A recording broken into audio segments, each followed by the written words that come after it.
न येण्याचे कारणे सांगतो। सूर्याभोवती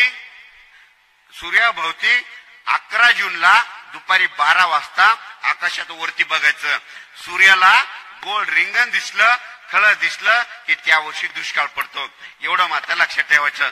पण 2019 पासून तसं काही दिसलं नाही, म्हणून आता यावर्षी ओला दुष्काळच आहे। आणि सगळ्यात महत्वाचं एक गोष्ट मात्र सगळ्यात लक्षात ठेवायचे, 15 मे ते 30 मे दरम्यान ज्या गावामध्ये पाऊस पडतो, येणाऱ्या पावसाळ्यात त्या गावाला पाऊस जास्त पडतो। आणि 15 मे ते 30 मे जर तुमच्या इथं जर पाऊस नाही पडला तर येणाऱ्या पावसाळ्यात तुम्हाला पाऊस सोडून देतो, 1 महिनाभर तुमची पेरणी होत नाही। मग काय होतं, अशी परिस्थिती होते की गावाचे गाव एक पट्टा सुटतो, कोणी शेतकऱ्याला सांगायला नाही भात।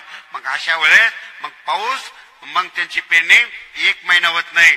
म्हणून 15 मे ते 30 मे दरम्यान तुमच्या गावामध्ये 2 थेंब जरी पडले तर येणाऱ्या पावसाळ्यात वरुण राजाच्या बँकेतला पावसाचा विड्रॉल लिहिल्यासारखं आहे।